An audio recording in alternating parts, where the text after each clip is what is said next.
세계보건기구는 지난 11일 코로나19에 대해 세계적 대유행, 즉 팬데믹을 선언했습니다. WHO가 팬데믹을 선언한 것은 지난 2009년 신종플루 이후 11년 만인데요. 팬데믹 선언이 무엇을 의미하기에 세계 각국이 WHO의 팬데믹 선언에 집중하는 걸까요? 이번 주 주간 키워드에서는 팬데믹의 정의와 의미에 대해 정리했습니다. 팬데믹은 세계보건기구가 선포하는 감염병 최고 경고 단계로 세계적으로 감염병이 대유행하는 상태를 의미하는데요.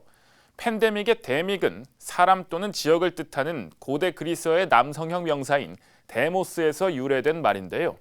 바이러스 감염병이 팬데믹 단계까지 오려면 특정 권역에 창궐하는 것을 넘어 2개 대륙 이상으로 확산되어야 합니다.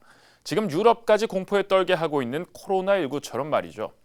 한편 한국에서는 쉬운 우리말 사용을 권장하기 위해 팬데믹 선언을 감염병 세계적 유행이라는 용어로 대체하기로 했습니다. 사실 팬데믹 용어만 헷갈리는 것이 아니라 WHO가 선언하는 감염병 단계별 용어가 전부 생소한데요. 팬데믹 이전 단계를 설명하는 용어를 표와 함께 알아보겠습니다. 세계보건기구는 감염병 경보 단계를 총 6단계로 구분하는데요. 바이러스가 동물 사이에서만 전염되면 1단계, 특정 지역에서 소수 사람들에게만 전염되면 2단계, 엔데믹이라고 부르고요. 바이러스가 사람들 사이에서 전파돼 창궐하게 되면 집단 발병이라고 할 수 있는 아웃브레이크 단계에 접어들었다고 봅니다. 4단계부터는 바이러스가 사람들 사이에서 빠른 시간에 급속도로 퍼져나갈 때 선언하는데 에피데믹이라고 칭합니다. 세계보건기구는 2002년 사스, 2015년 메르스 때 에피데믹을 선언했었고 코로나19도 며칠 전까지는 에피데믹 단계였습니다. 중국 우한에서 처음 발생한 코로나19가 아시아를 거쳐서 지금처럼 대륙을 뛰어넘어 유럽을 포함해 전 세계로 퍼져나가게 되면 팬데믹을 선언할 수 있는데요.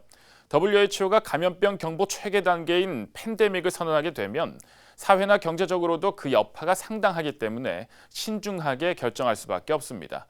1948년 WHO가 출범한 이래 팬데믹을 선언한 경우는 딱 3번뿐이었는데요.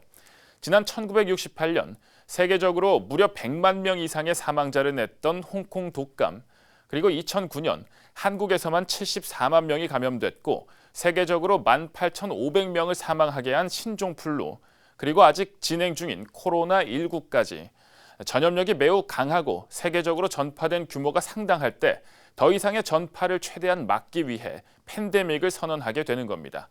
팬데믹은 사실 상징적인 선언이라서 각국의 법적 조치나 당장 구체적인 지침이 전달되는 것은 아닙니다.